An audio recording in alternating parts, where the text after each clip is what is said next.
27 ਚ।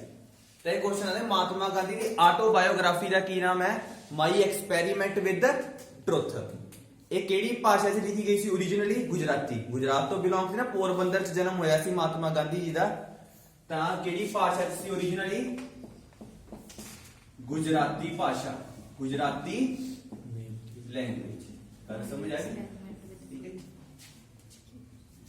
माई experiment with truth, सत्य के साथ मेरे प्रयोग। ओके। महात्मा गांधी जी ਆਪਾਂ ਗੱਲ ਕਰੀਏ ਕਦੋਂ ਜਨਮ ਹੋਇਆ ਉਹਨਾਂ ਦਾ? 2 ਅਕਤੂਬਰ 1869। ਠੀਕ ਹੈ। मैं ਤਾਂ ਕੁਝ ਫੈਕਟ ਦੱਸ ਰਿਹਾ, ਇਹਦੇ ਜ਼ਿਕਰ ਆ ਗਿਆ ਤਾਂ ਦੱਸੀ ਨਾ, ਆਪਾਂ ਸ਼ੁਰੂ ਕਰ ਰਹੇ ਹਾਂ ਟੌਪਿਕ ਆਪਦਾ। ਠੀਕ ਹੈ। ਮੈਂ ਕੋਈ ਨਾ ਸ਼ੁਰੂ ਆ ਦੇਖਦੀ ਚੀਜ਼ ਨੂੰ, ਕਈ ਵਾਰੀ ਪੇਪਰ 'ਚ ਐਸ ਚੀਜ਼ ਪਈ ਹੁੰਦੀ। ਠੀਕ ਹੈ। ਕਿਉਂਕਿ ਪਤਾ ਕੀ ਗੱਲ ਹੈ, ਜਦੋਂ ਆਪਾਂ ਹਿਸਟਰੀ ਪੜ੍ਹਦੇ ਆ ਨਾ, ਹੁਣ ਮੈਂ ਜਦੋਂ ਮਹਾਤਮਾ ਗਾਂਧੀ ਦਾ ਜ਼ਿਕਰ ਆਊਗਾ, ਮਹਾਤਮਾ ਗਾਂਧੀ ਨੂੰ ਆਪਾਂ ਪੂਰਾ ਥੋੜੀ ਦੇਖਣਾ ਜਨਮ ਕਿੱਥੋਂ, ਜਿਹੜਾ ਉਹਨਾਂ ਦੀ ਹਿਸਟਰੀ ਜਦੋਂ ਟਾਈਮਲਾਈਨ ਪਾਸ ਹੋ ਗਈ ਆਪਾਂ ਉੱਥੋਂ ਸ਼ੁਰੂ ਚੱਕਾਂਗੇ। ਐਦਾਂ ਹੁਣ ਆਪਾਂ ਥੋੜੀ ਹਿਸਟਰੀ 'ਚ ਹਰੇਕ ਕ੍ਰਾਂਤੀਕਾਰੀ ਦੀ ਆਪਾਂ ਆਟੋਬਾਇਓਗ੍ਰਾਫੀ ਦੇਖੀਏ ਵੀ ਸੁਭਾਸ਼ ਚੰਦਰ ਬੋਸ ਕਿੱਥੇ ਜਨਮੇ, ਕਿਦੋਂ, ਤੁਹਾਡਾ ਪਰਸਨਲ ਇੰਟਰਸਟ ਹੈ, ਤੁਸੀਂ ਜਾਣਨਾ ਚਾਹੁੰਦੇ ਹੋ। ਹਿਸਟਰੀ 'ਚ ਤਾਂ ਆਪਾਂ ਜਿਹੜਾ ਜਦੋਂ ਉਹਦਾ ਜ਼ਿਕਰ ਆਊਗਾ, ਐਂਟਰੀ ਹੋਊਗੀ, ਆਪਾਂ ਉੱਥੋਂ ਚੱਕਾਂਗੇ ਉਹਨੂੰ, ਇਸ ਚੀਜ਼ ਨੂੰ। ਠੀਕ ਹੈ। ਮਹਾਤਮਾ ਗਾਂਧੀ 2 ਅਕਤੂਬਰ 1869 ਚ ਕਿੱਥੇ ਜਨਮੇ ਸੀ? ਪੋਰਬੰਦਰ, ਗੁਜਰਾਤ 'ਚ। 2 ਅਕਤੂਬਰ ਨੂੰ ਗਾਂਧੀ ਜਯੰਤੀ ਹੁੰਦੀ ਹੈ ਨਾ। 2 ਅਕਤੂਬਰ ਨੂੰ ਇੱਕ ਹੋਰ ਸ਼ਖਸੀਅਤ ਦਾ ਜਨਮ ਹੋਇਆ ਸੀ। ਕਿਹਦਾ ਹੋਇਆ ਸੀ? ਇਹ ਕੁਐਸਚਨ ਆਂਦਾ ਹੈ। 2 ਅਕਤੂਬਰ ਨੂੰ ਕਿਹੜੀ ਪਰਸਨੈਲਿਟੀ ਦਾ ਜਨਮ ਹੋਇਆ ਸੀ ਮਹਾਤਮਾ ਗਾਂਧੀ ਤੋਂ ਇਲਾਵਾ? ਲਾਲ ਬਹਾਦੁਰ ਸ਼ਾਸਤਰੀ, ਉਹਨਾਂ ਦਾ ਵੀ ਜਨਮ 2 ਅਕਤੂਬਰ 1904 ਚ ਹੋਇਆ ਜੀ। 2 ਅਕਤੂਬਰ 1904 ਚ ਜਨਮੇ ਸੀ ਲਾਲ ਬਹਾਦੁਰ ਸ਼ਾਸਤਰੀ, ਭਾਰਤ ਦੇ ਦੂਜੇ ਪ੍ਰਧਾਨ ਮੰਤਰੀ। ਦੂਸਰੇ ਨੰਬਰ ਤੇ ਪ੍ਰਧਾਨ ਮੰਤਰੀ ਬਣੇ ਸੀ ਲਾਲ ਬਹਾਦੁਰ ਸ਼ਾਸਤਰੀ।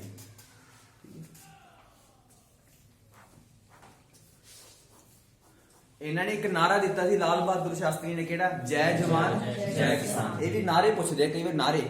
ਇਹ ਸਲੋਗਨ ਕਿਹਨੇ ਦਿੱਤਾ ਸੀ? ਲਾਲ ਬਹਾਦੁਰ ਸ਼ਾਸਤਰੀ। ਠੀਕ ਹੈ।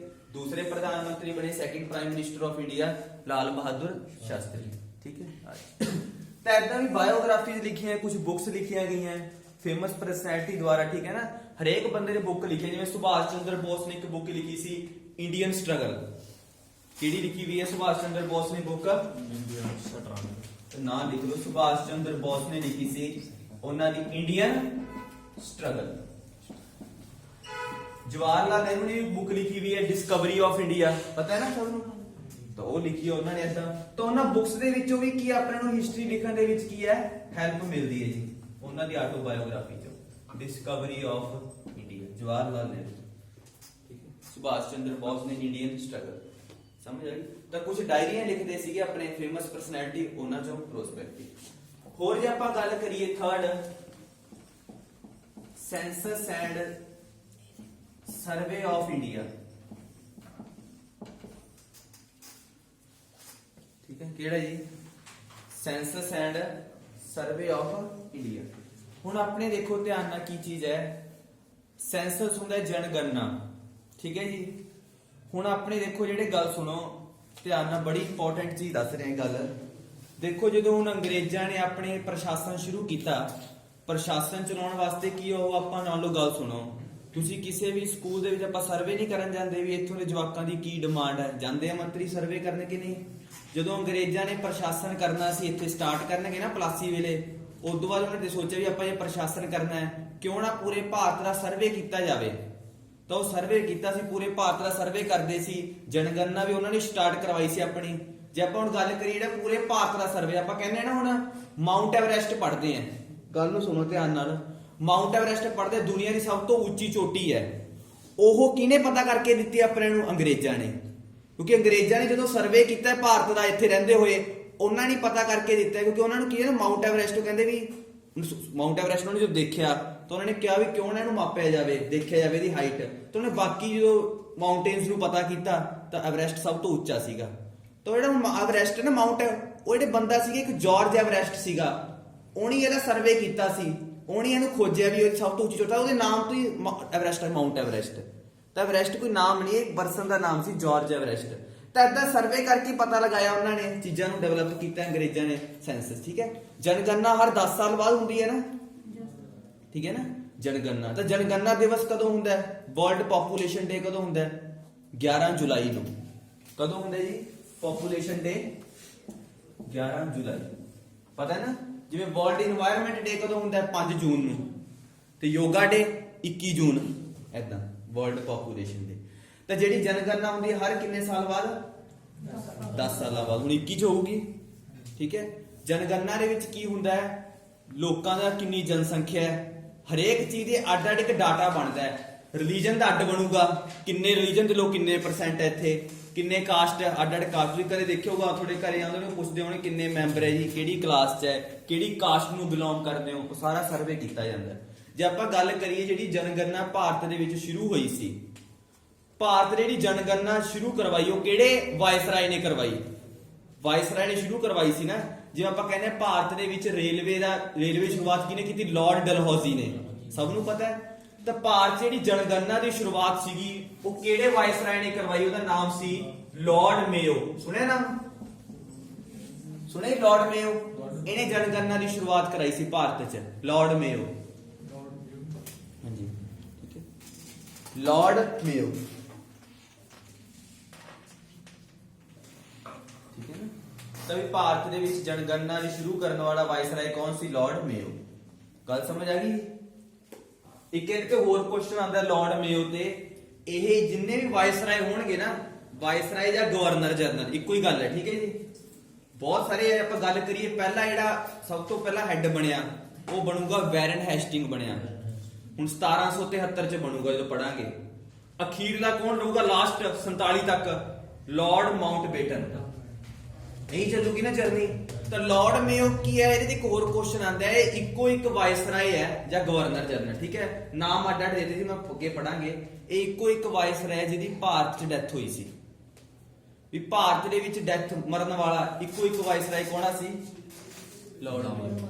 ਇਹਦੀ ਹੱਤਿਆ ਕਰ ਦਿੱਤੀ ਗਈ ਸੀ ਲਾਰਡ ਮੇਓ ਦੀ।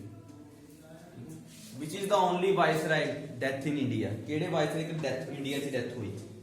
ਉਹਦੇ ਟਾਈਮ ਪੀਰੀਅਡ 'ਚ ਹੀ ਹੋਈ ਜਦੋਂ ਵਾਇਸਰਾਏ ਦੇ ਉਹਦੇ ਤੇ ਸੀ, ਲਾਰਡ ਮੇਓ। ਓਕੇ, ਕਿਉਂ ਉਹ ਉੱਪਰ ਕਰਾਂਗੇ ਡਿਸਕਸ, ਠੀਕ ਹੈ। ਤਾਂ ਇਦਾਂ ਚੀਜ਼ਾਂ ਨੂੰ ਕੀ ਮਾਡਰਨ ਹਿਸਟਰੀ ਦੇ ਸੋਰਸ ਹੁੰਦੇ ਜੀ 4-5, ਇਹਨਾਂ ਤੋਂ ਆਪਾਂ ਪਤਾ ਲੱਗਦਾ ਮਾਡਰਨ ਹਿਸਟਰੀ ਬਾਰੇ, ਠੀਕ ਹੈ ਨਾ, ਵੀ ਕਿੱਦਾਂ ਹੋਇਆ, ਠੀਕ ਹੈ। ਚਲੋ ਪਾਓ ਜੀ ਹੈਡਿੰਗ ਪੜ੍ਹੀ ਆਪਾਂ, ਰੈਗੂਲੇਟਿੰਗ ਐਕਟ 1773। ਪਹਿਲਾਂ ਹੈਡਿੰਗ ਪਾਓ, ਉਹ ਦੇਖਦੇ ਹਾਂ ਐਕਟ ਆਇਆ ਕਿਵੇਂ, ਕਿੱਦਾਂ ਆਇਆ ਇਹ ਐਕਟ, ਐਕਟ ਲਿਆਉਣ ਦੀ ਲੋੜ ਕਿਉਂ ਪਈ, ਉਸ ਚੀਜ਼ ਨੂੰ ਦੇਖੋ ਜੀ। ਹੈਡਿੰਗ ਪਾਓ ਰੈਗੂਲੇਟਿੰਗ ਐਕਟ 1773।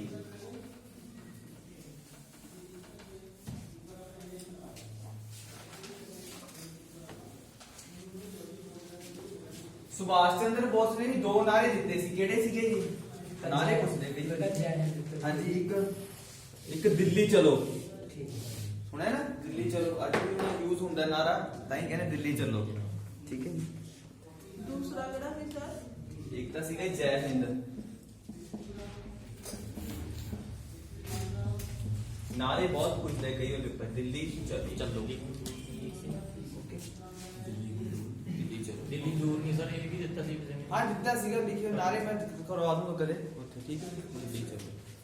ਸੁਭਾਸ਼ ਚੰਦਰ ਬੋਸ ਨੇ ਕਾ ਨਾਰੇ ਤੇ ਕੁਐਸਚਨ ਦੇਖੋ ਕੀ ਜੈ ਹਿੰਦ ਕੀ ਸੀਗਾ। ਇਹ ਤੇ ਇੱਕ ਬਹੁਤ ਇੰਟਰਸਟਿੰਗ ਕੁਐਸਚਨ ਬਣਦਾ ਹੈ, ਕਿਉਂਕਿ ਤੁਸੀਂ ਨੈਬ ਦਾ ਪੇਪਰ ਦੇਣਾ ਨਾ, ਬਹੁਤ ਇਹਦੇ ਤੇ ਕੁਐਸਚਨ ਇਹ ਬਣਦਾ, ਆਪਣੀ ਜਿਹੜੀ ਡਾਕ ਟਿਕਟ ਨਹੀਂ, ਪਹਿਲੀ ਡਾਕ ਟਿਕਟਾਂ ਤਾਂ ਪਹਿਲਾਂ ਜਾਰੀ ਹੋ ਗਈਆਂ ਸੀ, ਲਾਰਡ ਡਲਹੌਜ਼ੀ ਦੇ ਟਾਈਮ ਡਾਕ ਟਿਕਟਾਂ ਆ ਗਈਆਂ ਸੀ। ਕਹਿੰਦੇ ਵੀ ਜਦੋਂ ਆਫਟਰ ਇੰਡੀਪੈਂਡੈਂਸ, ਆਜ਼ਾਦੀ ਤੋਂ ਬਾਅਦ ਜਿਹੜੀ ਭਾਰਤ ਦੀ ਪਹਿਲੀ ਡਾਕ ਟਿਕਟ ਸੀ, ਉਹਦੇ ਤੇ ਸੁਭਾਸ਼ ਚੰਦਰ ਬੋਸ ਦਾ ਨਾਰਾ ਲਿਖਿਆ ਹੋਇਆ ਸੀ, ਜੈ ਹਿੰਦ।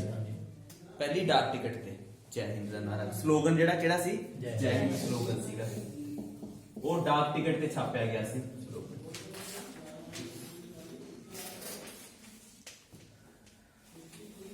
ਓਕੇ, ਚਲੋ ਆਓ ਦੇਖੋ ਰੈਗੂਲੇਟਿੰਗ ਐਕਟ।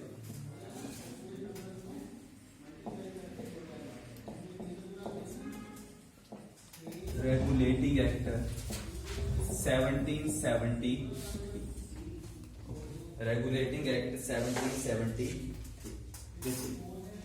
पहला तो देखो नाम तो क्लियर है, रेगुलेट करना, यानी कंपनी जेडी की है, जेडे कंपनी की है करप्ट हो चुकी है, किद्दां हुई आपां करांगे हजे। कंपनी करप्ट हो चुकी है, भी कंपनी नूं दोबारा उसे पोजीशन ते लैके आना, रेगुलेट। ਤਾਂ ਇਹ ਕਹਿੰਦਾ ਵੀ ਕੰਪਨੀ ਨੂੰ ਦੁਬਾਰੇ ਰੈਗੂਲੇਟ ਕਰਨ ਵਾਸਤੇ ਗਵਰਨਮੈਂਟ ਨੇ ਐਕਟ ਪਾਸ ਕੀਤਾ, ਉਹਦਾ ਨਾਮ ਸੀ ਰੈਗੂਲੇਟਿੰਗ ਐਕਟ। ਇਹਦਾ ਇੱਕ ਹੋਰ ਨਾਮ ਲਿਖੋ, also non as also known as North India Act। ਇਹ क्वेश्चन बहुत बार आंदा है also known as North India Act। क्यों ਕਿਹਾ ਜਾਂਦਾ ਹੈ? ਕਿਉਂਕਿ ਜਦੋਂ ਇਹ ਐਕਟ ਆਇਆ ਹੈ, ਕਦੋਂ ਆਇਆ ਹੈ? 73 ਚ। ਤਾਂ ਉਸ ਟਾਈਮ ਬ੍ਰਿਟੇਨ ਦਾ ਪ੍ਰਾਈਮ ਮਿਨਿਸਟਰ ਦਾ ਨਾਮ ਕੀ ਸੀ? ਲਾਰਡ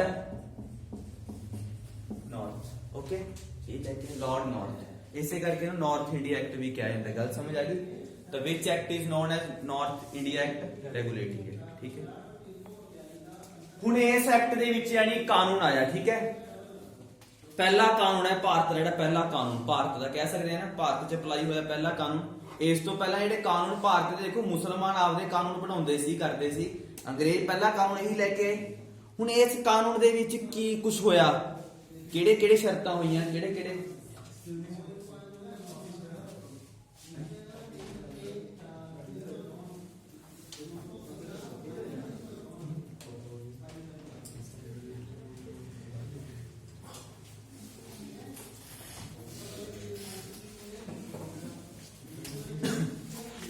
ਇਸ ਐਕਟ ਦੇ ਵਿੱਚ ਕੀ ਕੀ ਚੇਂਜਸ ਲਿਆਂਦੀਆਂ ਉਹ ਆਪਾਂ ਪਹਿਲਾਂ ਦੇਖਾਂਗੇ ਬਾਅਦ ਵਿੱਚ। ਪਹਿਲਾਂ ਇਹ ਆਪਾਂ ਕਹਿੰਦੇ ਵੀ ਇਹ ਐਕਟ ਆਇਆ ਕਿਉਂ। ਦੇਖੋ, ਜਿਹੜੀ ਕੰਪਨੀ ਐਨੇ ਟਾਈਮ ਤੋਂ ਵਪਾਰ ਕਰਦੀ ਆ ਰਹੀ ਸੀ, ਕੰਪਨੀ ਦਾ ਕੋਈ ਕੰਟਰੋਲ ਨਹੀਂ ਸੀ ਗਵਰਨਮੈਂਟ ਦੀ ਤਰਫ ਤੋਂ, ਸਿਰਫ ਗਵਰਨਮੈਂਟ ਨੂੰ ਪੈਸੇ ਭੇਜਦੀ ਸੀ। ਉਸ ਤੋਂ ਬਾਅਦ ਇਹ ਗਵਰਨਮੈਂਟ ਕਹਿੰਦੀ ਅਸੀਂ ਹੁਣ ਕੰਪਨੀ ਨੂੰ ਅਸੀਂ ਚਲਾਵਾਂਗੇ, ਕਿਸ ਤੌਰ ਤੇ? ਇਨਡਾਇਰੈਕਟ ਤੌਰ ਤੇ। ਤਾਂ ਦੇਖੋ ਪਹਿਲਾਂ ਇਹ ਐਕਟ ਕਿਉਂ ਆਇਆ, ਦੇਖੋ ਧਿਆਨ ਨਾਲ, ਥੋੜਾ ਸਟੋਰੀ ਨੂੰ ਸਮਝੋ। ਤੁਹਾਨੂੰ ਆਪਣੇ ਸਭ ਨੂੰ ਪਤਾ ਹੈ ਬ੍ਰਿਟਿਸ਼ ਈਸਟ ਇੰਡੀਆ ਕੰਪਨੀ ਨੂੰ ਵਪਾਰ ਦੀ ਪਰਮਿਸ਼ਨ ਮਿਲੀ ਸੀ ਸਨ 1600 ਚ। ਠੀਕ ਹੈ ਨਾ, ਮੋਨੋਪੋਲੀ ਮਿਲੀ। ਮੋਨੋਪੋਲੀ ਦਾ ਮਤਲਬ ਏਕਾਧਿਕਾਰ, ਸਿਰਫ ਉਹੀ ਕੰਪਨੀ ਵਪਾਰ ਕਰੂਗੀ, ਦਿੱਤੀ ਸੀ ਨਾ ਕੁਈਨ ਐਲਿਜ਼ਾਬੈਥ ਟਾਇਲਰ ਫਸਟ ਨੇ। ਠੀਕ ਹੈ, ਹੁਣ ਉਹ ਕੀ ਹੈ ਜਿਹੜਾ ਉਹਨਾਂ ਨੇ ਪਰਮਿਸ਼ਨ ਦਿੱਤੀ ਸੀ, ਗਵਰਨਮੈਂਟ ਨੇ ਮੁਫਤ ਚ ਨਹੀਂ ਦਿੱਤੀ ਸੀ, ਬਦਲੇ ਚ ਉਹ ਕੀ ਦਿੰਦੇ ਸੀ? ਹਰ ਸਾਲ 4 ਲੱਖ ਪਾਉਂਡ ਆ ਦਿੰਦੇ ਸੀ ਉਹ ਗਵਰਨਮੈਂਟ ਨੂੰ ਜੀ। ਸਮਝ ਆ ਗਈ ਗੱਲ ਪਹਿਲਾਂ? ਠੀਕ ਹੈ ਨਾ, ਮੈਂ ਪਹਿਲਾਂ ਦੱਸ ਰਿਹਾ ਚੀਜ਼ ਨੂੰ, ਹਿਸਟਰੀ ਦਾ ਸਟੋਰੀਆਂ ਨੂੰ ਸਮਝੋ ਜੀ। ਜੇ ਤੁਹਾਨੂੰ ਸਟੋਰੀ ਸਮਝ ਆਉਣ ਲੱਗੀ ਨਾ, ਤੁਸੀਂ ਬੁੱਕਸ ਚੋਂ ਵੀ ਪੜੋਗੇ ਨਾ, ਸਮਝ ਆ ਜਾਊ। ਕਿਉਂਕਿ ਇਹਦੇ 'ਚ ਕੋਈ ਟਰਮ ਤਾਂ ਹੈ ਨਹੀਂ ਜਿਓਗ੍ਰਾਫੀ ਵਾਂਗੂ ਵੀ ਆਹ ਗਲਫ ਕੀ ਹੁੰਦਾ, ਏਦਾਂ ਚੀਜ਼ਾਂ। ਇਹ ਤਾਂ ਇੱਕ ਇਤਿਹਾਸ ਹੈ ਨਾ।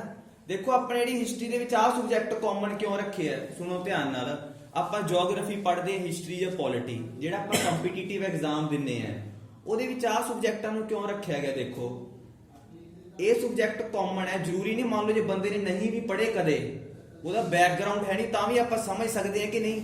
ਮੰਨ ਲਓ ਤੁਹਾਨੂੰ ਕੀ ਹੈ, ਇਕਨੋਮਿਕਸ ਚ ਅਕਾਊਂਟ ਹੁੰਦਾ, ਬੀਕਾਮ ਵਾਲਿਆਂ ਨੂੰ ਅਕਾਊਂਟਸ ਹੁੰਦਾ, ਉਹ ਕੱਲ ਨੂੰ ਕਹਿ ਦੇਣ ਵੀ ਅਕਾਊਂਟਸ ਵੀ ਆਊਗਾ ਤੁਹਾਨੂੰ, ਜਾਂ ਉਹ ਕਹਿ ਦੇਣ ਵੀ ਹੋਰ ਕੋਈ ਸਬਜੈਕਟ ਮੰਨ ਲਓ। ਠੀਕ ਹੈ, ਉਹ ਤਾਂ ਫਿਰ ਅਕਾਊਂਟਸ ਵਾਲੇ ਬੰਦੇ ਨੂੰ ਹੀ ਆਊਗਾ ਨਾ। ਹੁਣ ਆਪਣੇ ਪੇਪਰ ਬੀਟੈਕ ਵਾਲੇ ਵੀ ਦਿੰਦੇ ਆ, BA BSc। ਹੁਣ ਮੈਂ ਆਪਦੀ ਗੱਲ ਕਰਾਂ, ਮੇਰਾ ਕਿਹੜਾ ਬੈਕਗ੍ਰਾਉਂਡ ਹੈ, ਮੇਰਾ ਸਾਇੰਸ ਦਾ ਸੀ। ਇਹ ਜਿਹੜੇ ਸਬਜੈਕਟ ਪਾਏ ਆ ਨਾ ਆਪਣੇ ਨੂੰ ਕੰਪੀਟੀਟਿਵ ਦੇ ਵਿੱਚ, ਇਹ ਨਾਰਮਲ ਸਬਜੈਕਟ ਹੈ, ਕਾਮਨ। ਇਹ ਐ ਲਾਓ ਜਿਹੜਾ ਬੰਦਾ ਕੋਈ 10th ਵੀ ਪੜਿਆ ਹੋਇਆ ਉਹ ਵੀ ਪੜ ਸਕਦਾ ਹੈ। ਹੁਣ ਤੁਸੀਂ ਦੇਖਿਓਗੇ ਜਿਹੜੇ KBC ਜਿਹੜਾ ਐਪੀਸੋਡ ਆਉਂਦਾ ਹੈ, ਦੇਖਿਆ ਨਾ, ਉਹਦੇ ਵਿੱਚ ਜੀਕੇ ਪੁੱਛਦੇ ਆ। ਹੁਣ ਉਹਦੇ 'ਚ ਕਈ ਅਨਪੜ੍ਹ ਬੈਠੇ ਹੋਏ ਬੰਦੇ, ਲੇਡੀਜ਼ ਨਹੀਂ ਆਉਂਦੀਆਂ ਖੇਡਣ KBC, ਤਾਂ ਉਹਨਾਂ ਨੂੰ ਕਿਵੇਂ ਨੌਲੇਜ ਹੈ? ਇਹ ਤਾਂ ਪੜ੍ਹਨਾ ਕੀ ਸੌਖੀਆਂ ਚੀਜ਼ਾਂ ਉੱਥੇ। ਇਹ ਕਾਮਨ ਸਬਜੈਕਟ ਹੈ, ਭਾਵੇਂ ਬੈਕਗ੍ਰਾਉਂਡ ਤੁਹਾਡਾ ਹੈਗਾ ਚਾਹੇ ਨਹੀਂ ਹੈਗਾ, ਆਪਾਂ ਪੜ ਸਕਦੇ ਹਾਂ ਚੀਜ਼ਾਂ ਨੂੰ। ਠੀਕ ਹੈ ਨਾ, ਕਿਉਂਕਿ ਇਹਦੇ ਵਾਸਤੇ ਕੋਈ ਸਪੈਸ਼ਲ ਨਹੀਂ। ਮੰਨ ਲਓ ਬੀਟੈਕ ਦੇ ਵਿੱਚ ਤੁਹਾਨੂੰ ਕੋਈ ਡਰਾਫਟਿੰਗ ਹੈ, ਮੈਥ ਹੈ, ਉਹ ਥੋੜੀ ਪੇਪਰ 'ਚ ਪਾਉਣਾ ਹੈ। ਉਹ ਤਾਂ ਇਕੱਲੇ ਬੀਟੈਕ ਵਾਲਿਆਂ ਨੇ ਪੜਿਆ ਹੋਇਆ, ਉਹੀ ਪੇਪਰ ਕਲੀਅਰ ਕਰਨਗੇ ਆਹ ਚੀਜ਼ ਕਰਕੇ। ਠੀਕ ਹੈ ਜੀ, ਤਾਂ ਬਦਲੇ 'ਚ ਕਿੰਨਾ ਦੇਣਾ ਪੈਂਦਾ ਸੀ? 4 ਲੱਖ ਪਾਉਂਡ ਦੇਊਗੀ ਕੰਪਨੀ ਕਿਹਨੂੰ? ਬ੍ਰਿਟੇਨ ਦੀ ਗਵਰਨਮੈਂਟ ਨੂੰ ਦਿੰਦੀ ਸੀ 4 ਲੱਖ ਪਾਉਂਡ। ਲੇਕਿਨ ਕੀ ਹੋਇਆ ਹੁਣ, ਜੇ ਆਪਾਂ ਗੱਲ ਕਰੀਏ, ਕੰਪਨੀ ਨੇ 2 ਯੁੱਧ ਲੜੇ, ਪਹਿਲਾ ਪਲਾਸੀ ਦਾ, ਦੂਜਾ ਬਕਸਰ ਦਾ।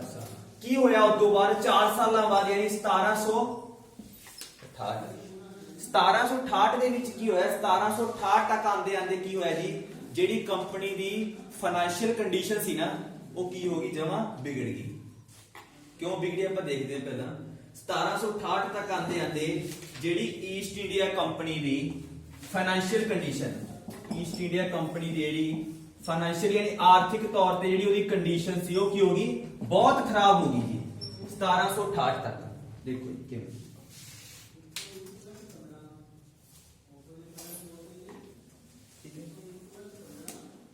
ਕਿਉਂ ਹੋਈ ਖਰਾਬ, ਆਪਾਂ ਕਰਦੇ ਹਾਂ ਡਿਸਕਸ। ਜਦੋਂ ਇਹਨਾਂ ਦੀ ਫਾਈਨੈਂਸ਼ੀਅਲ ਕੰਡੀਸ਼ਨ ਖਰਾਬ ਹੋ ਗਈ ਨਾ, ਕਦੋਂ? 68 ਤੱਕ ਆਂਦੇ ਆ। ਕਿਉਂ? 57 ਯੁੱਧ ਲੜਿਆ, ਦੇਖੋ ਯੁੱਧ ਲੜਿਆ, ਪੈਸਾ ਹੀ ਬਣਿਆ ਬਹੁਤ, ਦੀਵਾਨੀ ਰਾਈਟਸ ਮਿਲ ਗਏ, ਤਾਂ ਪੈਸਾ ਸਗੋਂ ਵਧਣਾ ਚਾਹੀਦਾ ਸੀ, ਖਰਾਬ ਕਿਵੇਂ ਹੋ ਗਈ ਆਪਾਂ ਦੇਖਦੇ ਹਾਂ, ਉਹਦੇ ਕਾਰਨ ਪੜਾਂਗੇ 4-5।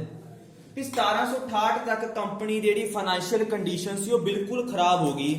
ਕੰਪਨੀ ਨੇ ਬ੍ਰਿਟੇਨ ਦੀ ਗਵਰਨਮੈਂਟ ਨੂੰ ਪੈਸਾ ਭੇਜਣਾ ਕੀ ਕਰਤਾ, ਬੰਦ ਕਰਤਾ ਇਸ ਤੋਂ ਬਾਅਦ, ਠੀਕ ਹੈ। ਚਲੋ 1 ਸਾਲ ਨਹੀਂ ਭੇਜਿਆ, 2 ਸਾਲ, ਕੋਈ ਬ੍ਰਿਟੇਨ ਗਵਰਨਮੈਂਟ ਕੁਝ ਨਹੀਂ ਬੋਲੀ, ਚਲੋ ਅਗਲਾ ਕਹਿੰਦਾ ਕੰਪਨੀ ਦੇ ਕੋਈ ਮਾਮਲੇ ਹੋ ਜਾਂਦੇ, ਘਾਟਾ ਵਾਧਾ ਹੁੰਦਾ, ਚਲੋ 1769 ਟੱਪ ਗਿਆ, 70 71 ਕੀ ਹੋਇਆ, 72 ਦੇ ਵਿੱਚ ਉਹਨਾਂ ਨੇ ਉਲਟਾ ਕੀ ਮੰਗਿਆ, ਲੋਨ ਮੰਗ ਲਿਆ, ਕਿੰਨਾ ਤੋਂ, ਬ੍ਰਿਟੇਨ ਦੀ ਗਵਰਨਮੈਂਟ ਤੋਂ ਲੋਨ ਮੰਗਿਆ ਜੀ, ਕਿੰਨਾ, 1 ਮਿਲੀਅਨ ਪਾਉਂਡ ਦਾ, ਦੇਖੋ ਜੀ 1 ਮਿਲੀਅਨ ਪਾਉਂਡ। ਇੰਨੀ ਖਰਾਬ ਹੋ ਗਈ ਕੰਡੀਸ਼ਨ ਕਿ 1772 ਦੇ ਵਿੱਚ ਦੇਖੋ 1772 ਜਿਹੜੀ ਈਸਟ ਇੰਡੀਆ ਕੰਪਨੀ ਹੈ ਉਹਨੇ ਬ੍ਰਿਟੇਨ ਦੀ ਗਵਰਨਮੈਂਟ ਤੋਂ ਕੀ ਮੰਗਿਆ, ਲੋਨ ਮੰਗ ਲਿਆ 1 ਮਿਲੀਅਨ ਪਾਉਂਡ, 1 ਮਿਲੀਅਨ ਪਾਉਂਡ। ਦੇਖੋ ਜੀ ਸੋਚੋ, ਉੱਥੇ ਸਮਝ ਲੱਗੀ ਗੱਲ ਬਈ, ਇੰਨਾ ਦੇਖੋ ਇੰਨੇ ਮਿਲੀਅਨ ਪਾਉਂਡ ਦਾ ਲੋਨ ਮੰਗਿਆ, ਸਾਨੂੰ ਭੇਜੋ ਪੈਸਾ, ਸਾਡੀ ਕੰਪਨੀ ਕੀ ਜਾ ਰਹੀ ਹੈ, ਘਾਟੇ 'ਚ ਜਾ ਰਹੀ ਹੈ। ਵੀ ਇਹ ਕੀ ਹੋਇਆ, ਦੇਖੋ ਹੁਣ ਪਹਿਲੀ ਗੱਲ ਤਾਂ ਕੀ ਹੈ, ਹੁਣ ਇਹ ਕੰਪਨੀ ਨੂੰ ਜਦੋਂ ਲੋਨ ਮੰਗੂਗੀ ਗਵਰਨਮੈਂਟ ਦਊਗੀ ਇਹਨੂੰ ਲੋਨ, ਗਵਰਨਮੈਂਟ ਪਹਿਲਾਂ ਤਾਂ ਇਹਨਾਂ ਨੂੰ ਕੀ ਦਊਗੀ, ਲੋਨ ਦਊਗੀ। ਹੁਣ ਗੱਲ ਸੁਣੋ, ਜੇ ਇਹਨਾਂ ਨੇ ਲੋਨ ਮੰਗਿਆ ਗਵਰਨਮੈਂਟ ਤੋਂ, ਗਵਰਨਮੈਂਟ ਮੁਫਤ 'ਚ ਦਊਗੀ ਲੋਨ, ਨਹੀਂ, ਕੀ ਲਾਊਗੀ ਉਹਦੇ ਤੇ, ਵਿਆਜ ਹੀ ਲਾਊਗੀ। ਕਿੰਨੇ % ਵਿਆਜ ਤੇ ਦਊਗੀ ਲੋਨ, ਪਹਿਲਾਂ ਤਾਂ 4% ਵਿਆਜ ਤੇ ਲੋਨ ਦਊਗੀ ਉਹ ਕਹਿੰਦੀ ਤੁਹਾਨੂੰ, ਪਹਿਲਾਂ ਗਵਰਨਮੈਂਟ ਕਹਿੰਦੀ ਤੁਹਾਨੂੰ ਲੋਨ ਦੇਵਾਂਗੇ ਅਸੀਂ 4% ਤੇ, ਪਰ ਦੂਜੀ ਗੱਲ ਵੀ ਹੁਣ ਕੰਪਨੀ ਨੂੰ ਅਸੀਂ ਚਲਾਵਾਂਗੇ, ਸਾਡੀ ਗਵਰਨਮੈਂਟ ਹੈਂਡਲ ਕਰੂਗੀ ਕੰਪਨੀ ਨੂੰ, ਕੰਪਨੀ ਦੇ ਕਰਮਚਾਰੀ ਅਸੀਂ ਉਹਨਾਂ ਨੂੰ ਕਾਨੂੰਨ ਬਣਾਵਾਂਗੇ, ਅਸੀਂ ਚਲਾਵਾਂਗੇ। ਹੁਣ ਜਿਹੜੇ ਕੰਪਨੀ ਪਹਿਲਾਂ ਕੌਣ, ਕੰਪਨੀ ਦੇ ਮਾਲਿਕ ਚਲਾਉਂਦੇ ਸੀ, ਪ੍ਰੋਪਰਾਈਟਰ ਆਪਦੇ ਹਿਸਾਬ ਨਾਲ, ਉਹ ਕਹਿੰਦੇ ਹੁਣ ਅਸੀਂ ਚਲਾਉਣਾ, ਜੇ ਤੁਸੀਂ ਪੈਸਾ ਲੈਣਾ ਨਾ ਸਾਡੇ ਤੋਂ ਤਾਂ ਹੁਣ ਅਸੀਂ ਆਪਦੇ ਰੂਲ ਦੇ ਅਕੋਰਡਿੰਗ ਚਲਾਵਾਂਗੇ, ਠੀਕ ਹੈ। ਉਹ ਪ੍ਰੋਪਰਾਈਟਰ ਵੀ ਬੈਠੇ ਐ, ਪਰ ਹੁਣ ਉਹਨਾਂ ਦੇ ਕੀ, ਸਿਰਫ ਉਹਨਾਂ ਦਾ ਕੰਮ ਹੈ ਦੇਖ ਰੇਖ ਕਰਨਾ, ਕਾਨੂੰਨ ਪਹਿਲਾਂ ਉਹੀ ਬਣਾ ਲੈਂਦੇ ਸੀ, ਹੁਣ ਕੌਣ ਬਣਾਊਗੀ, ਗਵਰਨਮੈਂਟ, ਠੀਕ ਹੈ। ਹੁਣ ਆਪਾਂ 72 ਦੇ ਵਿੱਚ ਉਹਨਾਂ ਨੇ ਮੰਗਿਆ 1 ਮਿਲੀਅਨ ਪਾਉਂਡ ਦਾ ਲੋਨ, 4% ਇੰਟਰਸਟ ਤੇ ਦੇਣਾ ਮੰਨ ਗਈ ਗਵਰਨਮੈਂਟ, ਠੀਕ ਹੈ। ਹੁਣ ਆਪਾਂ ਕਾਰਨ ਪੜ੍ਹਨੇ ਕੀ ਹੋਇਆ, ਕਈ ਕਾਰਨ ਸੀਗੇ, ਪਰ ਆਪਾਂ ਇੱਕ ਚੀਜ਼ ਨੂੰ ਸਮਝ ਰਹੇ ਵੀ ਐਸਾ ਇਹੋ ਜਿਹਾ ਕੀ ਹੋਇਆ ਕਿ ਈਸਟ ਇੰਡੀਆ ਕੰਪਨੀ ਦੀ ਜਿਹੜੀ ਫਾਈਨੈਂਸ਼ੀਅਲ ਕੰਡੀਸ਼ਨ ਸੀ ਉਹ ਕੀ ਹੋ ਗਈ, ਜਮਾਂ ਖਰਾਬ ਹੋ ਗਈ। ਤਾਂ ਉਹਦਾ ਲਿਖੋ ਪਹਿਲਾ ਰੀਜ਼ਨ ਕੀ ਹੋਊਗਾ, ਦੇਖੋ ਜੀ ਪਹਿਲਾ ਵੀ ਇਹੋ ਜਿਹੇ ਕਿਹੜੇ ਕਾਰਨ ਸੀ ਜਿਹਦੇ ਕਰਕੇ ਈਸਟ ਇੰਡੀਆ ਕੰਪਨੀ ਨੂੰ ਲੋਨ ਮੰਗਣ ਦੀ ਜ਼ਰੂਰਤ ਪੈ ਗਈ, ਉਹ ਚੀਜ਼। ਪਹਿਲਾ ਕਾਰਨ ਦੇਖੋ ਕੀ ਸੀਗਾ ਜੀ, ਪਹਿਲਾ ਕਾਰਨ ਤਾਂ ਹੈਗਾ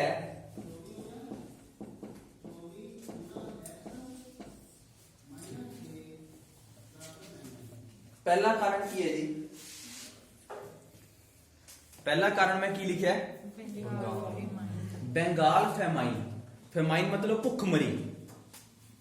ਕੀ ਹੋਇਆ, ਬੰਗਾਲ ਦੇ ਵਿੱਚ ਭੁੱਖਮਰੀ ਹੋ ਗਈ ਜੀ, ਕਿਉਂ, ਸੋਕਾ ਪੈ ਗਿਆ, ਮੀਂਹ ਵਗੈਰਾ ਨਹੀਂ ਪਏ, ਫਸਲਾਂ ਨਹੀਂ ਪ੍ਰੋਪਰ ਹੋ ਪਾਈਆਂ, ਫਸਲਾਂ ਨਹੀਂ ਹੋ ਪਾਈਆਂ ਤਾਂ ਕੀ ਹੋਇਆ, ਫਸਲਾਂ ਨਾ ਹੋਣ ਕਰਕੇ ਕੀ ਹੈ, ਟੈਕਸ ਅੰਗਰੇਜ਼ ਲੈ ਰਹੇ ਸੀ ਉਹਨਾਂ ਤੋਂ, ਵੀ ਟੈਕਸ, ਜਦੋਂ ਫਸਲਾਂ ਟੈਕਸ ਕਿੱਥੋਂ ਦੇਣ, ਤਾਂ ਜ਼ਬਰਦਸਤ ਟੈਕਸ ਲਿੱਤੇ ਜਾ ਰਹੇ ਸੀ, ਤਾਂ ਭੁੱਖਮਰੀ ਹੋ ਗਈ, ਬਹੁਤ ਲੋਕੀ ਮਾਰੇ ਗਏ ਸੀ। ਐ ਲਾ ਲਓ ਬੰਗਾਲ ਦੀ 1/3 ਜਨਸੰਖਿਆ ਭੁੱਖ ਨਾਲ ਮਰ ਗਈ ਸੀ ਜੀ, ਜਦੋਂ ਫਸਲਾਂ ਨਹੀਂ ਹੋਈਆਂ ਤਾਂ ਟੈਕਸ ਨਹੀਂ ਮਿਲਿਆ, ਟੈਕਸ ਲੈਂਦੇ ਸੀ ਨਾ ਉਹ, ਬੰਗਾਲ ਤੋਂ ਲੈਣਾ ਸ਼ੁਰੂ ਕਰਤਾ ਸੀ, ਸਭ ਨੂੰ ਪਤਾ ਹੈ। ਤਾਂ ਕੀ ਹੈ, ਬੰਗਾਲ ਦੇ ਵਿੱਚ ਕੀ ਹੋਇਆ, ਭੁੱਖਮਰੀ ਹੋਈ, ਤਾਂ ਬੰਗਾਲ ਦੀ 1/3 ਜਨਸੰਖਿਆ ਤਾਂ ਮਾਰੀ ਗਈ ਭੁੱਖ ਨਾਲ ਜੀ, ਠੀਕ ਹੈ। ਫਸਲਾਂ ਸੋਕਾ ਪੈ ਗਿਆ, ਮੀਂਹ ਵਗੈਰਾ ਨਹੀਂ ਪਏ, ਫਸਲਾਂ ਤਬਾਹ ਹੋ ਗਈਆਂ, ਠੀਕ ਹੈ।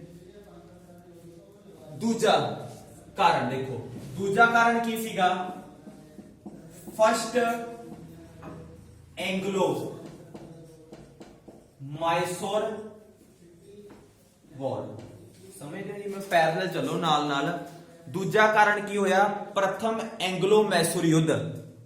ਐਂਗਲੋ ਮਤਲਬ ਅੰਗਰੇਜ਼, ਮੈਸੂਰ ਅੱਡ ਹੋ ਗਿਆ ਸੀ ਨਾ, ਅੰਗਰੇਜ਼ਾਂ ਉਹ ਮੁਗਲ ਅੰਪਾਇਰ ਦੇ ਵੀਕ ਤੋਂ ਬਾਅਦ ਅੱਡ-ਅੱਡ ਸੁਤੰਤਰ ਹੋ ਗਏ ਸੀ, ਹੈਦਰਾਬਾਦ, ਅਵਧ, ਪੰਜਾਬ, ਏਦਾਂ। ਇੱਕ ਮੈਸੂਰ ਪੈਂਦਾ ਕਰਨਾਟਕਾ 'ਚ, ਤਾਂ ਮੈਸੂਰ ਨੂੰ ਆਜ਼ਾਦ ਕਿਹਨੇ ਸੀ, ਮੈਸੂਰ ਦਾ ਰਾਜਾ ਸੀਗਾ, ਸੁਣਿਆ ਹੋਊਗਾ ਨਾਮ, ਹੈਦਰ ਅਲੀ, ਸੁਣਿਆ ਨਾ। ਤਾਂ ਹੁਣ ਅੰਗਰੇਜ਼ਾਂ ਦਾ ਉਸ ਟਾਈਮ ਨਾਲ ਯੁੱਧ ਚੱਲ ਰਿਹਾ, ਕਿਹਦੇ ਨਾਲ ਸੀਗਾ, ਹੈਦਰ ਅਲੀ ਨਾਲ। ਹੈਦਰ ਅਲੀ ਨਾਲ ਪਹਿਲਾ ਯੁੱਧ ਹੋਇਆ, ਕਦੋਂ ਹੋਇਆ, 4 ਯੁੱਧ ਹੋਏ ਸੀ, 4 ਐਂਗਲੋ ਮੈਸੂਰ ਯੁੱਧ। ਸੁਣੋ ਕਿੰਨੇ ਯੁੱਧ ਹੋਣਗੇ, 4। ਪਹਿਲਾ ਯੁੱਧ ਹੋਇਆ ਅੰਗਰੇਜ਼ਾਂ ਤੇ ਹੈਦਰ ਅਲੀ ਦਾ, ਯੁੱਧ 'ਚ ਕੁਝ ਨਹੀਂ ਨਿਕਲਿਆ, ਕੋਈ ਹਾਰਿਆ ਨਹੀਂ, ਕੋਈ ਜਿੱਤਿਆ ਨਹੀਂ, ਕੋਈ ਸੰਧੀਆਂ ਹੋ ਗਈਆਂ, ਚਲੋ। ਦੂਜਾ ਹੋਇਆ ਯੁੱਧ ਉਹਦੇ ਵਿੱਚ ਹੈਦਰ ਅਲੀ ਮਾਰਿਆ ਗਿਆ, ਮਾਰ ਕੇ ਕੁਝ ਹਿੱਸਾ ਅੰਗਰੇਜ਼ਾਂ ਨੇ ਉਹਦਾ ਲੈ ਲਿਆ। ਫਿਰ ਹੈਦਰ ਅਲੀ ਦਾ ਮੁੰਡਾ ਬਣਿਆ ਰਾਜਾ, ਕੌਣ? ਟਿੱਪੂ ਸੁਲਤਾਨ। ਤੀਜਾ ਯੁੱਧ ਉਹਦੇ ਨਾਲ ਹੋਊਗਾ, ਉਹਦੇ ਚ ਵੀ ਕੀ ਤੀਜੇ ਚ ਚੌਥੇ ਚ ਉਹ ਮਾਰਿਆ ਜਾਊਗਾ।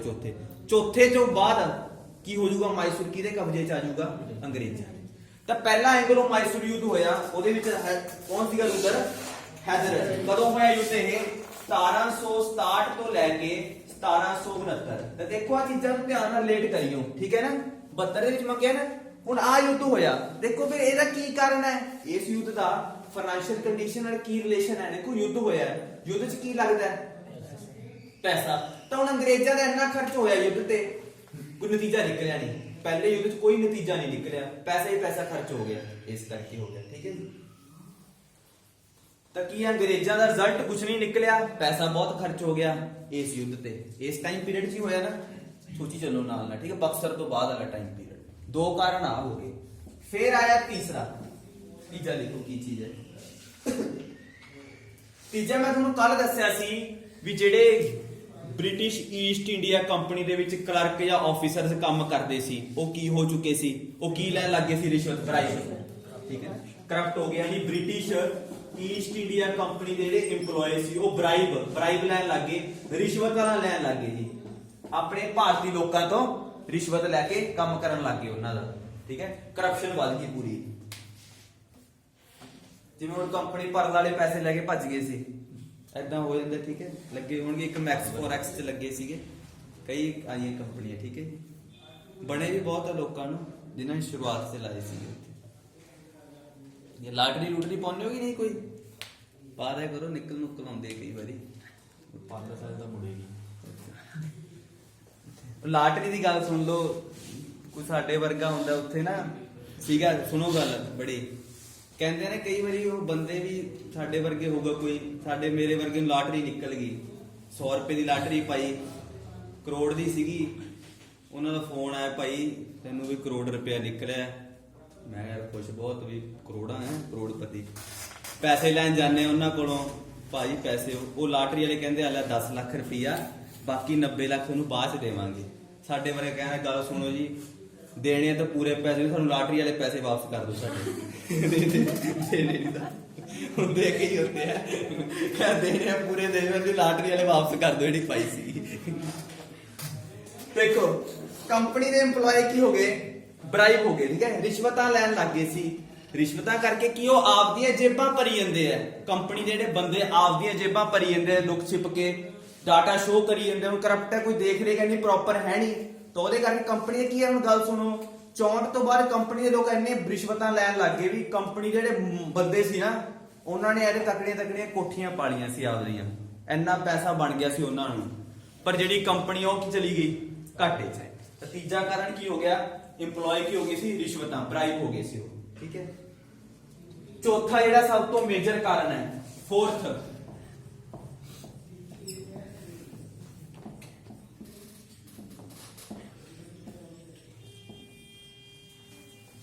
ਲਿਖੋ ਪਹਿਲਾਂ ਕਿਹੜਾ ਹੈ? T trade.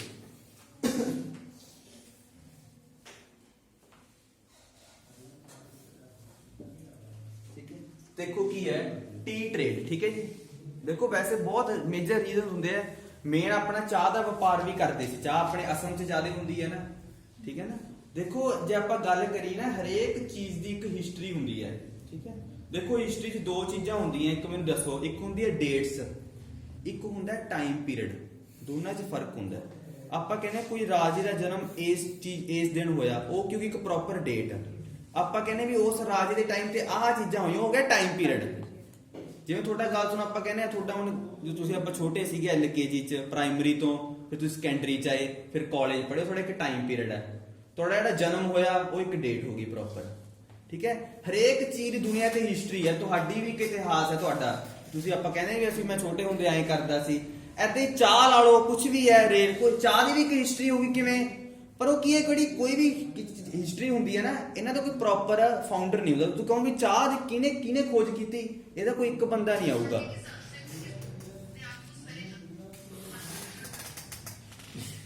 ਬਸ ਫੇਰ ਦੇਖ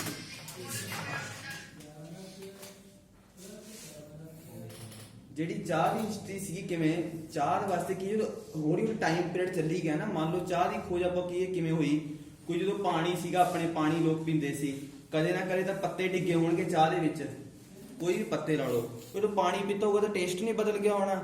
ਹੌਲੀ ਹੌਲੀ ਫਿਰ ਚਾਹ ਦੇ ਨਾਲ ਲੋਕੀ ਡਿਵੈਲਪ ਹੋਈਆਂ ਤੇ ਚਾਹ ਦੀ ਖੋਜ ਹੋਈ, ਏਦਾਂ ਹੋਈ। ਤਾਂ ਚਾਹ ਦਾ ਵੀ ਇੱਕ ਇਤਿਹਾਸ ਹੈ, ਆਪਦਾ ਹਰੇਕ ਚੀਜ਼ ਦੀ ਇੱਕ ਹਿਸਟਰੀ ਹੁੰਦੀ ਹੈ, ਠੀਕ ਹੈ। ਹੁਣ ਆਪਾਂ ਗੱਲ ਕਰਦੇ ਵੀ ਟੀ ਟ੍ਰੇਡ, ਮੇਨ ਜਿਹੜਾ ਘਾਟਾ ਪਿਆ ਨਾ ਇੱਥੋਂ ਪਿਆ ਟੀ ਟ੍ਰੇਡ। ਟੀ ਟ੍ਰੇਡ ਮਤਲਬ ਜਿਹੜੀ ਚਾਹ ਦੀ ਵਪਾਰ ਕਰਦੇ ਸੀ ਨਾ ਬ੍ਰਿਟਿਸ਼ਰਸ, ਉਹਦੇ 'ਚ ਬਹੁਤ ਨੁਕਸਾਨ ਹੋਇਆ। ਕਿੱਦਾਂ ਹੋਇਆ ਦੇਖੋ, ਜਿਹੜੇ ਆਪਣੇ ਚਾਹ ਦਾ ਵਪਾਰ ਕਰਦੇ ਸੀ ਨਾ ਬ੍ਰਿਟਿਸ਼ਰਸ ਲੋਕ, ਉਹ ਚਾਹ ਜਿਹੜੀ 85% ਚਾਹ ਅਮਰੀਕਾ ਜਾਂਦੀ ਸੀ। ਹੁਣ ਇੱਧਰ ਆਪਣਾ ਇੰਗਲੈਂਡ ਹੈ, ਇੱਧਰ ਹੈ ਨਾ ਅਮਰੀਕਾ, ਤਾਂ ਅਮਰੀਕਾ ਨੂੰ ਜਿਹੜੀ ਚਾਹ ਕੌਣ ਸਪਲਾਈ ਕਰਦੇ ਸੀਗੇ? ਬ੍ਰਿਟਿਸ਼ਰ। ਭਾਰਤ ਚੋਂ ਚਾਹ ਲਿਜਾ ਕੇ ਕਿੱਥੇ ਵੇਚਦੇ ਸੀਗੇ? ਅਮਰੀਕਾ ਵੇਚਦੇ ਸੀ, ਬ੍ਰਿਟਿਸ਼ ਈਸਟ ਇੰਡੀਆ ਕੰਪਨੀ। ਪਰ ਹੁਣ ਕੀ ਹੈ, ਉਹਨਾਂ ਦੀ ਦੇਖੋ ਦੇਖ ਡੱਚ ਲੋਕਾਂ ਨੂੰ ਜਦੋਂ ਪਤਾ ਲੱਗ ਗਿਆ, ਡੱਚ ਪਤਾ ਨਾ ਡੱਚ ਬਾਰੇ, ਡੱਚ ਲੋਕਾਂ ਨੇ ਰੀਸੋ ਰੀਸ ਜਦੋਂ ਉਹਨਾਂ ਨੂੰ ਪਤਾ ਲੱਗ ਗਿਆ ਵੀ ਅਮਰੀਕਾ ਵੇਚਦੇ, ਉਹ ਵੀ ਜਾ ਕੇ ਅਮਰੀਕਾ ਵੇਚਣ ਲੱਗ ਗਏ। ਤਾਂ ਫਿਰ ਹੁਣ ਜਿਹੜੀ ਚਾਹ ਕੰਪਨੀ ਵੇਚਦੀ ਸੀ, ਹੁਣ ਉਹ ਕੌਣ ਵੇਚਣ ਲੱਗ ਗਏ ਉੱਥੇ? ਡੱਚ ਲੋਕ। ਤਾਂ ਜਿਹੜੀ ਫਿਰ ਹੁਣ ਚਾਹ ਇਹਨਾਂ ਦੇ ਗੋਦਾਮਾਂ 'ਚ ਰਹਿੰਦੀ ਸੀ, ਕੰਪਨੀ ਆਪਦੇ ਗਡਾਊਨਾਂ 'ਚ ਚਾਹ ਰੱਖਦੀ ਸੀ, ਉਹ ਜਦੋਂ ਵਿਕੀ ਨਹੀਂ ਰਹੀ ਤਾਂ ਉਹ ਪਈ ਕੀ ਹੋ ਜੂਗੀ? ਚਾਹ ਖਰਾਬ ਹੋ ਗਈ। ਉਹਦੇ ਕਰਕੇ ਬਹੁਤ ਘਾਟਾ ਪਿਆ ਕੰਪਨੀ। ਤਾਂ ਇਹਨਾਂ 4-5 ਰੀਜ਼ਨਾਂ ਕਰਕੇ ਕੰਪਨੀ ਨੂੰ ਘਾਟਾ ਹੋਣ ਕਰਕੇ ਫਿਰ ਉਹਨਾਂ ਨੇ ਕੀ ਮੰਗਿਆ 72 ਚ ਆ ਕੇ? 1 ਮਿਲੀਅਨ ਪਾਉਂਡ ਦਾ ਲੋਨ ਮੰਗ ਲਿਆ ਬ੍ਰਿਟੇਨ ਦੀ ਗਵਰਨਮੈਂਟ ਤੋਂ। ਤਾਂ ਬ੍ਰਿਟੇਨ ਦੀ ਗਵਰਨਮੈਂਟ ਤਾਂ ਹੀ ਰਾਜੀ ਹੋਈ ਕਿ ਇੱਕ ਤਾਂ ਉਹ 4% ਵਿਆਜ ਤੇ ਤੁਹਾਨੂੰ ਲੋਨ ਦੇਊਗੀ ਪੈਸੇ, ਦੂਜਾ ਫਿਰ ਉਹ ਕੀ ਹੋਊਗੀ ਬਈ ਸਾਡੇ ਅਕੋਰਡਿੰਗ ਹੁਣ ਚੱਲੂਗਾ, ਅਸੀਂ ਐਕਟ ਪਾਸ ਕਰਾਂਗੇ। ਫਿਰ ਸਾਈ ਫਿਰ ਕਿਹੜਾ ਐਕਟ ਆਇਆ? Regulating act. ਤਾਂ ਪਾਓ ਹੈਡਿੰਗ ਰੈਗੂਲੇਟਿੰਗ ਐਕਟ 1773।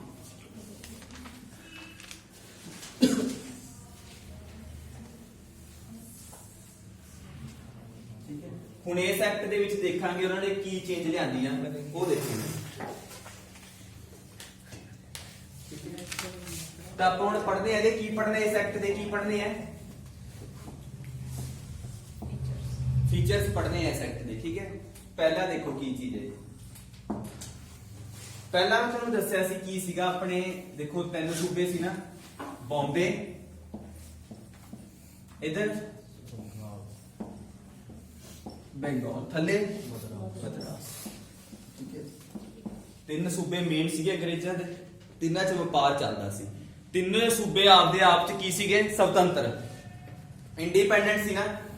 ਤਿੰਨਾਂ ਦਾ ਕੀ ਆਪਦਾ ਵਰਕ ਕਰਦੇ ਸੀ ਉਹ, ਤੇ ਤਿੰਨਾਂ ਦੇ ਕੀ ਹੁੰਦੇ ਸੀਗੇ? ਅੱਡ-ਅੱਡ ਗਵਰਨਰ, ਠੀਕ ਹੈ। ਇਸ ਤੋਂ ਪਹਿਲਾਂ ਗਵਰਨਰ ਹੁੰਦੇ ਸੀ ਤਿੰਨਾਂ ਸੂਬਿਆਂ ਦੇ। ਉਹਨਾਂ ਨੇ ਹੁਣ ਕੀ ਕੀਤਾ, ਜਦੋਂ ਇਹ ਐਕਟ ਲਿਆਂਦਾ, ਉਹ ਕਹਿੰਦੇ ਵੀ ਜੇ ਆਪਾਂ ਕੰਪਨੀ ਨੂੰ ਰੈਗੂਲੇਟ ਕਰਨਾ ਹੈ ਵਪਾਰ ਨੂੰ, ਤਾਂ ਉਹਨਾਂ ਨੇ ਬੰਗਾਲ ਨੂੰ ਕੀ ਕਰਤਾ? ਜਿਹੜਾ ਬੰਗਾਲ ਸੀਗਾ, ਜਿਹੜੀ ਬਾਕੀ ਹੁਣ ਪਹਿਲਾਂ ਤਿੰਨੇ ਜਿਹੜੇ ਸੂਬੇ ਸੀ ਯਾਨੀ ਪ੍ਰੈਜ਼ੀਡੈਂਸੀਆਂ, ਤਿੰਨੇ ਪ੍ਰਾਂਤ ਸੁਤੰਤਰ ਸੀ ਅੰਗਰੇਜ਼ਾਂ ਦੇ, ਅੱਡ-ਅੱਡ ਵਪਾਰ ਕਰਦੇ ਸੀ, ਕੋਈ ਇੰਟਰਫੇਰੈਂਸ ਨਹੀਂ ਹੁੰਦਾ ਸੀ। ਪਰ ਹੁਣ ਕੀ ਹੈ, ਉਹ ਕਹਿੰਦੇ ਵੀ ਜਿਹੜਾ ਬੰਗਾਲ ਦਾ ਗਵਰਨਰ ਹੋਊਗਾ ਉਹਨੂੰ ਹੈੱਡ ਰੱਖੋ, ਜਿਹੜੀਆਂ ਬਾਕੀ ਦੋਨੇ ਪ੍ਰੈਜ਼ੀਡੈਂਸੀਆਂ, ਕਿਹੜੀ? ਬੰਬੇ ਤੇ ਮਦਰਾਸ, ਉਹ ਅੰਡਰ ਕਰਤੀਆਂ ਉਹਦੇ, ਬੰਬੇ ਤੇ ਮਦਰਾਸ ਪ੍ਰੈਜ਼ੀਡੈਂਸੀ। ਗੱਲ ਸਮਝ ਆ ਗਈ? ਬੰਬੇ ਤੇ ਮਦਰਾਸ। ਵੀ ਹੁਣ ਬੰਬੇ ਤੇ ਮਦਰਾਸ ਦੇ ਜਿਹੜੇ ਸੂਬੇ ਆ ਉਹ ਕਿਹਦੇ ਅੰਡਰ ਕੰਮ ਕਰਨਗੇ? ਬੰਗਾਲ ਦੇ ਅੰਡਰ, ਤੇ ਬੰਗਾਲ ਅੱਗੇ, ਠੀਕ ਹੈ। ਹੁਣ ਫਿਰ ਦੇਖੋ, ਪਹਿਲਾਂ ਤਿੰਨੋਂ ਪ੍ਰੈਜ਼ੀਡੈਂਸੀਆਂ ਦੇ ਕੀ ਹੁੰਦੇ ਸੀਗੇ? ਗਵਰਨਰ ਹੁੰਦੇ ਸੀ। ਹੁਣ ਜਦੋਂ ਆਹ ਐਕਟ ਆਇਆ ਤਾਂ ਬੰਗਾਲ ਦੇ ਜਿਹੜਾ ਹੈੱਡ ਹੋਊਗਾ ਉਹਨੂੰ ਕੀ ਬੋਲਾਂਗੇ ਆਪਾਂ? Governor general. ਨਾਲ ਵਰਡ ਲਾਗੇ, ਪਹਿਲਾਂ ਕੱਲਾ ਗਵਰਨਰ ਹੁੰਦਾ ਸੀ, ਹੁਣ ਆਪਾਂ ਕੀ ਕਹਿਣ ਲੱਗ ਗਏ ਉਹਨੂੰ? Governor general. ਤੇ ਜਿਹੜੇ ਬਾਕੀ ਦੋਨੇ ਥੱਲੇ ਆ ਉਹਨੂੰ ਕੀ ਕਹਾਂਗੇ? ਕੱਲਾ ਗਵਰਨਰ। ਤਾਂ ਚੀਜ਼ ਹੋ ਗਿਆ, ਉਹਨੂੰ ਆਪਾਂ ਕੀ ਕਹਾਂਗੇ? ਕੱਲਾ ਗਵਰਨਰ। ਤਾਂ ਪਹਿਲਾ ਕੁਐਸਚਨ ਤਾਂ ਇਹ ਆਉਂਦਾ ਹੈ, ਦੇਖੋ ਕੀ ਕੁਐਸਚਨ ਬਣਦਾ ਹੈ ਬਈ ਗਵਰਨਰ ਆਫ ਬੰਗਾਲ, ਬੰਗਾਲ ਦੇ ਗਵਰਨਰ ਨੂੰ ਆਪਾਂ ਕੀ ਕਹਿਣ ਲੱਗੇ? Governor general of Bengal. ਵੀ ਜਿਹੜਾ ਬੰਗਾਲ ਦਾ ਗਵਰਨਰ ਸੀ ਉਹ ਗਵਰਨਰ ਜਨਰਲ ਬਣ ਗਿਆ, ਕਿਹੜੇ ਐਕਟ ਦੇ ਅਕੋਰਡਿੰਗ? ਆ ਬਹੁਤ ਵਾਰ ਪੁੱਛਦੇ ਆ, ਰੈਗੂਲੇਟਰੀ, ਠੀਕ ਹੈ। ਤਾਂ ਬੰਗਾਲ ਦਾ ਜਿਹੜਾ ਗਵਰਨਰ ਉਹ ਗਵਰਨਰ ਜਨਰਲ ਕਹਿਲਾਉਣ ਲੱਗ ਗਿਆ, ਕਹਿਣ ਦਾ ਉਹਦੇ ਕੋਲ ਪਾਵਰਸ ਵਧਾਤੀਆਂ ਥੋੜੀਆਂ ਉਹਦੀਆਂ। ਤਾਂ ਕਿਹੜੇ ਐਕਟ ਦੇ ਅਕੋਰਡਿੰਗ? ਠੀਕ ਹੈ। ਤਾਂ ਫਿਰ ਪਹਿਲਾਂ ਜਿਹੜੇ ਤਿੰਨੇ ਗਵਰਨਰ ਹੁੰਦੇ ਸੀ, ਹੁਣ ਬੰਗਾਲ ਦੇ ਬੰਦੇ ਹੈੱਡ ਨੂੰ ਬੋਲਣ ਲੱਗੇ ਗਵਰਨਰ ਜਨਰਲ, ਥੱਲੇ ਦੋਨੇ ਗਵਰਨਰ, ਠੀਕ ਹੈ। ਤਾਂ ਹੁਣ ਜਿਹੜਾ ਪਹਿਲਾ ਗਵਰਨਰ ਜਨਰਲ ਬਣਿਆ ਬੰਗਾਲ ਦਾ, ਫਸਟ ਕੌਣ ਬਣਿਆ? ਵਾਰਨ ਹੈਸਟਿੰਗ ਤਾਂ ਇਹ ਕੁਐਸਚਨ ਆਂਦਾ ਹੈ ਵਾਰਨ ਹੈਸਟਿੰਗ ਠੀਕ ਹੈ Warren Hasting first governor general of Bengal ਤਾਂ ਹੁਣ ਇੱਕ ਦੋ ਕੁਐਸਚਨ ਬਣ ਗਏ ਇਹਦੇ ਤੇ ਕੁਐਸਚਨ ਆ ਜੇ last governor of Bengal first governor general of Bengal ਤਾਂ ਵੀ ਦੋਨੇ ਕੁਐਸਚਨ ਹੋ ਗਏ ਜੇ ਪੁੱਛਣ ਆਖਰੀ ਗਵਰਨਰ ਬੰਗਾਲ ਦਾ ਕੌਣ ਸੀ ਜਾਂ ਪੁੱਛਣ ਪਹਿਲਾ ਗਵਰਨਰ ਜਨਰਲ ਕੌਣ ਬਣਿਆ ਦੋਨੇ ਹੀ ਕੌਣ ਹੈ ਵੈਰਨ ਹੈਸਟਿੰਗ ਸਮਝ ਆ ਗਈ ਗੱਲ ਤਾਂ ਬਣਿਆ ਪਹਿਲਾ ਗਵਰਨਰ ਜਨਰਲ ਤਾਂ ਵੈਰਨ ਹੈਸਟਿੰਗ ਪਹਿਲਾ ਗਵਰਨਰ ਜਨਰਲ ਬਣ ਗਿਆ ਬੰਗਾਲ ਦਾ ਕਿਹੜੇ ਐਕਟ ਦੇ ਅਕੋਰਡਿੰਗ ਰੈਗੂਲੇਟ ਇਹ ਐਕਟ ਤੇ ਬਹੁਤ ਇੰਪੋਰਟੈਂਟ ਟੌਪਿਕ ਹੈ ਜੀ ਐਕਟ ਤੇ ਬਹੁਤ ਕੁਐਸਚਨ ਆਉਣਗੇ ਠੀਕ ਹੈ ਨਾ ਕਿਹੜੇ ਐਕਟ ਦੇ ਅਕੋਰਡਿੰਗ ਬੰਗਾਲ ਦੇ ਗਵਰਨਰ ਨੂੰ ਗਵਰਨਰ ਜਨਰਲ ਕਿਹਾ ਜਾਣ ਲੱਗਾ ਰੈਗੂਲੇਟਿੰਗ ਹੈ ਠੀਕ ਹੈ ਹੁਣ ਦੇਖੋ ਫਿਰ ਹੁਣ ਜਿਹੜਾ ਇਹ ਗਵਰਨਰ ਜਨਰਲ ਬਣ ਗਿਆ ਬੰਗਾਲ ਦਾ ਜਿਹੜਾ ਹੋਊਗਾ ਉਹ ਹੁਣ ਕਿਹਨੂੰ ਦਿਆ ਕਰੂਗਾ ਦੇਖੋ ਪਹਿਲਾਂ ਇਹ ਜਿਹੜੇ ਗਵਰਨਰ ਆ ਰਿਪੋਰਟ ਕਿਹਨੂੰ ਦਿਆ ਕਰਨਗੇ ਆਪਦੀ ਇਹ ਅੱਗੇ ਕਿਹਨੂੰ ਦਊਗਾ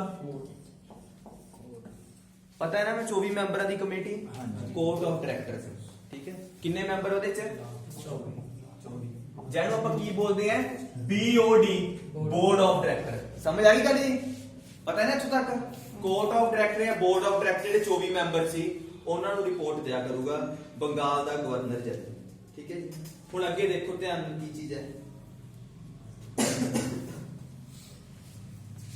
ਠੀਕ ਹੈ ਹੁਣ ਕਹਿਣ ਦਾ ਭਾਵ ਜਿਹੜੇ ਬੰਬੇ ਦਾ ਗਵਰਨਰ ਹੈ ਉਹ ਸਾਰਾ ਜਿਹੜਾ ਵਪਾਰ ਹੋਇਆ ਕਰੂਗਾ ਜਿੰਨਾ ਵੀ ਕਿਉਂਕਿ ਆਪਾਂ ਇਹ ਇਕੱਲਾ ਬੰਗਾਲ ਹੀ ਕਿਉਂ ਹੈ ਹਜੇ ਕੁਝ ਬੰਗਾਲ ਤੇ ਕਬਜ਼ਾ ਕੀਤਾ ਹੋਇਆ ਹੈ ਜਦੋਂ ਹੌਲੀ ਹੌਲੀ ਕੀ ਹੁਣ ਬੰਗਾਲ ਤੋਂ ਬਾਅਦ ਹੌਲੀ ਹੌਲੀ ਆਪਦੇ ਟੈਰੀਟਰੀ ਨੂੰ ਐਕਸਪੈਂਡ ਕਰਨਗੇ ਤਾਂ ਫਿਰ ਜਿਹੜਾ ਬੰਗਾਲ ਦਾ ਜਿਹੜਾ ਗਵਰਨਰ ਜਨਰਲ ਆਫ ਬੰਗਾਲ ਨੂੰ ਹੌਲੀ ਹੌਲੀ ਆਪਾਂ ਕੀ ਕਹਿਣ ਲੱਗ ਜਾਾਂਗੇ ਗਵਰਨਰ ਜਨਰਲ ਆਫ ਇੰਡੀਆ ਅੱਗੇ ਜਾ ਕੇ ਕਵਾਂਗੇ ਕਿਹੜੇ ਐਕਟ ਦੇ ਅਕੋਰਡਿੰਗ ਹੁਣ ਜਿਹੜੇ ਆ ਬੰਬੇ ਦਾ ਗਵਰਨਰ ਹੈ ਇਹ ਆਪਦੀ ਰਿਪੋਰਟ ਕਿਹਨੂੰ ਦਿਆ ਕਰੂਗਾ ਮਦਰਾਸ ਵਾਲਾ ਗਵਰਨਰ ਕਿਉਂਕਿ ਦੇਖੋ ਬੰਗਾਲ ਨੂੰ ਹੈੱਡ ਕਿਉਂ ਬਣਾਇਆ ਇਸ ਪ੍ਰੈਜ਼ੀਡੈਂਸੀ ਨੂੰ ਕਿਉਂ ਨਹੀਂ ਬਣਾਇਆ ਕਿਉਂਕਿ ਬੰਗਾਲ ਹੀ ਜਿੱਤਿਆ ਨਾ ਹਜੇ ਪਲਾਸੀ ਤੇ ਬਕਸਰ ਤੋਂ ਬੰਗਾਲ ਨਹੀਂ ਆਇਆ ਨਾ ਬੰਗਾਲ ਪਹਿਲਾਂ ਹੋਇਆ ਤਾਂ ਕਿਉਂਕਿ ਬੰਗਾਲ ਠੀਕ ਹੈ ਬਾਕੀ ਦੋਨੇ ਪ੍ਰੈਜ਼ੀਡੈਂਸੀ 'ਚ ਵਪਾਰ ਚੱਲ ਰਿਹਾ ਉਹ ਰਿਪੋਰਟ ਕਿਹਨੂੰ ਦੇ ਰਹੇ ਆ ਬੰਗਾਲ ਹੁਣ ਜਿਹੜਾ ਹੁਣ ਬੰਗਾਲ ਦਾ ਗਵਰਨਰ ਜਨਰਲ ਪਹਿਲਾਂ ਕੌਣ ਬਣਿਆ ਵੈਰਨ ਹੈਸਟਿੰਗਸ ਹੁਣ ਉਹ ਬਣਾਇਆ ਗਿਆ ਗਵਰਨਰ ਹੁਣ ਉਹ ਭਾਰਤ ਦੇ ਵਿੱਚ ਰਹਿ ਕੇ ਕੀ ਬਣਾਇਆ ਕਰੂਗਾ ਜੀ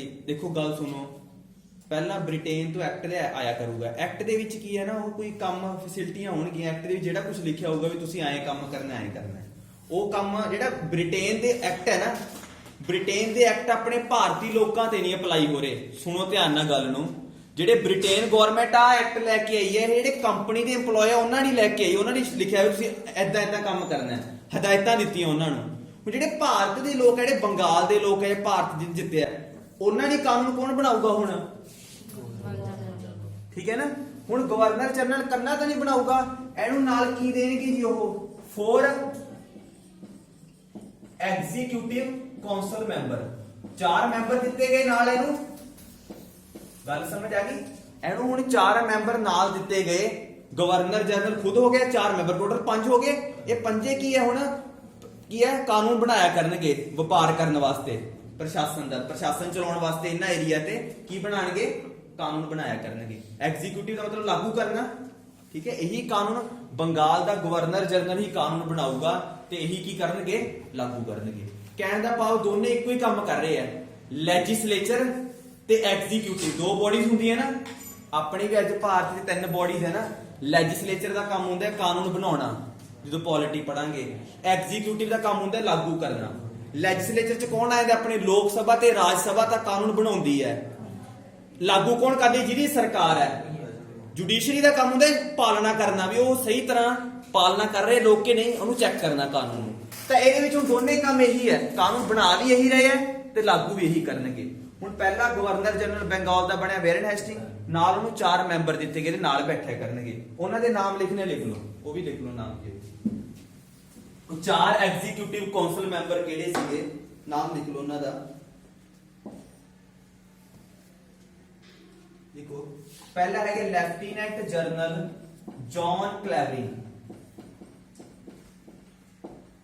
ਲਿਖਣੇ ਕਿ ਨਹੀਂ ਲਿਖਣੇ ਦੱਸੋ ਜੀ ਲਿਖਵਾਵਾਂ ਬਹੁਤ ਉੱਠ ਹੈ ਚਲੋ ਲਿਖ ਲਓ ਫਿਰ ਲੈਫਟੀਨੈਂਟ ਜਨਰਲ ਜੌਨ ਕਲੈਵਰਿੰਗ ਇੱਕ ਮੈਂਬਰ ਹੋ ਗਿਆ ਅਗਲਾ ਲਿਖੋ ਕਿਹੜਾ ਹੈ ਅਗਲਾ ਹੈਗਾ George monsoon George monsoon, George monsoon.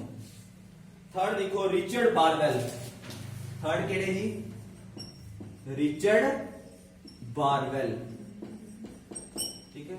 Last लिख लो केड़े है, Philip Francis, Philip Francis, Francis. अच्छा ये चार मैंबर जेडे ऐड सीगे नाल है, ठीक है जी।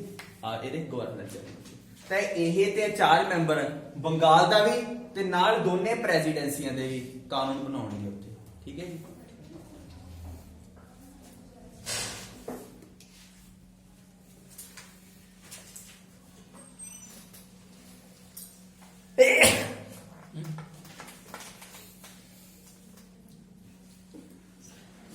ओके समझ लग गया गल तक। ये ਆਪਾਂ ਪੜ ਰਹੇ ਵੀ ਰੈਗੂਲੇਟਿੰਗ ਐਕਟ ਚ ਕਿਹੜੇ ਫੀਚਰ ਸੀ। ਆ ਹੋ ਗਿਆ ਪਹਿਲਾ ਫੀਚਰ, ਇਹ ਪਹਿਲਾ ਹੋ ਗਿਆ, ਠੀਕ ਹੈ ਜੀ। ਪਹਿਲੀ ਚੀਜ਼ ਦਾ ਕੀ ਲਿਆਂਦੀ ਇਸ ਕੰਮ ਚ, ਬੰਗਾਲ ਨੂੰ ਹੈੱਡ ਬਣਾਤਾ, ਬਾਕੀ ਦੋਨਾਂ ਨੂੰ ਕੀ ਕਰਤਾ ਉਹਦੇ ਅੰਡਰ। ਪਹਿਲਾ ਗਵਰਨਰ ਜਨਰਲ ਬਣਿਆ ਵੈਰਨ ਹੈਸਟਿੰਗ ਤੇ ਚਾਰ ਉਹਨੂੰ ਮੈਂਬਰ ਦਿੱਤੇ ਗਏ, ਠੀਕ ਹੈ। ਚਲੋ ਇਹ ਹੋ ਗਿਆ ਪਹਿਲਾ ਪੁਆਇੰਟ। ਅਗਲਾ ਲਿਖੋ ਸੈਕਿੰਡ ਨੰਬਰ, ਦੂਜੀ ਚੀਜ਼, ਦੂਜੀ ਕਾਰੇ ਚੇਂਜ ਲਿਆਤਾ ਉਹਨਾਂ ਨੇ ਇਸ ਐਕਟ ਦੇ ਵਿੱਚ। ਦੂਜੀ ਸ਼ਰਤ ਕੀ ਸੀ ਉਹ ਲਿਖੋ ਉੱਥੇ। दूजा की सी देखो, दूसरा सीगा dual form of government stop, ठीक है। ड्यूल फॉर्म ऑफ गवर्नमेंट की होगी स्टॉप होगी। ड्यूल मतलब की है डबल, जिवें आपां अज करिए अपने ड्यूल गवर्नमेंट है ना, सेंटर गवर्नमेंट स्टेट ड्यूल हो गया ना। कहने का भाव की है ड्यूल गवर्नमेंट को की करता बंद। बंद मतलब कि भी इस एक्ट तो पहला ड्यूल गवर्नमेंट सीगी किद्दां सी, सुनो ध्यान नाल की है ड्यूल गवर्नमेंट को, सुनियो ध्यान नाल की है। दो चीजें, एक का वर्ड है सुनो, पहला लिखो निजामियत, एक वर्ड लिखो पहला निजामियत, एक लिख लो दीवानी राइट्स, दीवानी, दीवानी राइट्स, दीवानी राइट्स, ठीक है। मैं तुहानू कहा भी ड्यूल गवर्नमेंट की करनगे समाप्त, ठीक है। सुनियो पहला इन्हू लिख लो फिर समझाउणा है। शाह आलम सेकंड, यही सी ना बक्सर दे युद्ध च। कहने दा भाव की है बक्सर दा युद्ध कदों होया 1764 च। 64 तो लैके 1772 इस एक्ट तो पहला तक, यानी किन्ने साल हो गए, 6-8 साल हो गए तकरीबन। 8 साल तक की चली सीगी ड्यूल गवर्नमेंट बंगाल च, ड्यूल फॉर्म ऑफ गवर्नमेंट। पर इस एक्ट के बाद इन्हें की करता, डबल फॉर्म नु की करता बंद। सुनो की है ड्यूल फॉर्म, इधर लिखो ईस्ट इंडिया कंपनी। सुनो पहला ध्यान नाल गल, ठीक है। ड्यूल फॉर्म ऑफ की सी जो बक्सर का युद्ध लड़ लिया आपां 22 अक्तूबर 1764 ਨੂੰ बक्सर के युद्ध तो बाद एक संधि हुई इलाहाबाद दी। इलाहाबाद की संधि तो बाद की है जिहड़ा मुगल बादशाह सी शाह आलम, ਉਹਨੇ ਬੰਗਾਲ ਬਿਹਾਰ ਤੇ ਉੜੀਸਾ ਚੋਂ ਟੈਕਸ ਕਲੈਕਟ ਕਰਨ ਦੀ ਮਨਜ਼ੂਰੀ ਦਿੱਤੀ ਕਿਹਨਾਂ ਨੂੰ, ਕੰਪਨੀ ਨੂੰ। ਆਈ ਸੀਗਾ। ਹੁਣ ਕਹਿਣ ਦਾ ਭਾਵ ਜਿਹੜਾ ਇੱਧਰ ਬੰਗਾਲ, ਬੰਗਾਲ, ਬਿਹਾਰ ਤੇ ਉੜੀਸਾ, ਇਹਨਾਂ ਤਿੰਨੇ ਥਾਵਾਂ ਤੋਂ ਜਿਹੜਾ ਟੈਕਸ ਕਲੈਕਟ ਹੈ ਉਹ ਕੌਣ ਕਰੂਗੀ, ਟੈਕਸ ਕੌਣ ਰੱਖੂਗਾ ਆਪਦੇ ਕੋਲ, ਕੰਪਨੀ ਰੱਖੂਗੀ।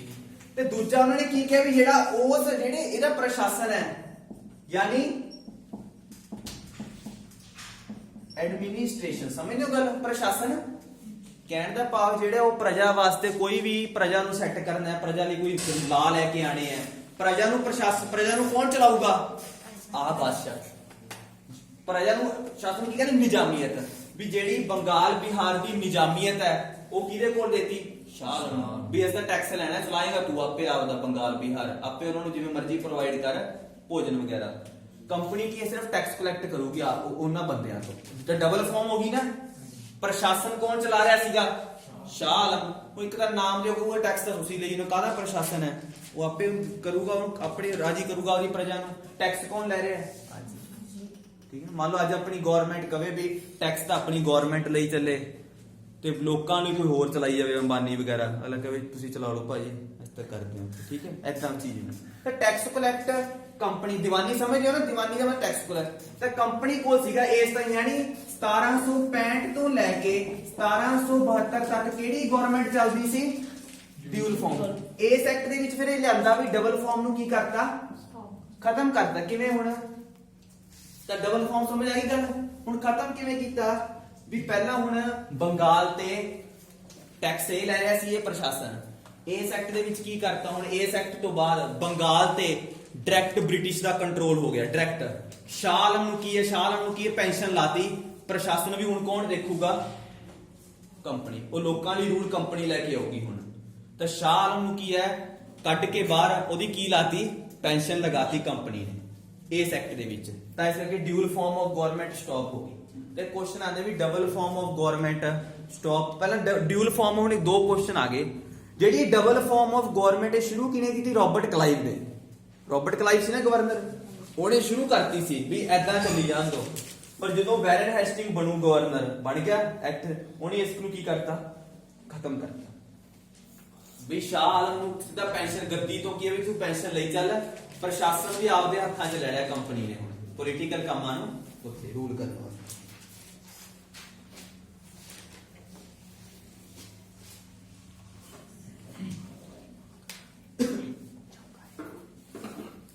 ਲੱਗ ਗਿਆ ਗੱਲ ਦਾ ਪਤਾ, ਦੋ ਚੀਜ਼ਾਂ ਲੱਗ ਗਈਆਂ ਪਤਾ ਜੀ। ਅੱਛਾ ਅੱਗੇ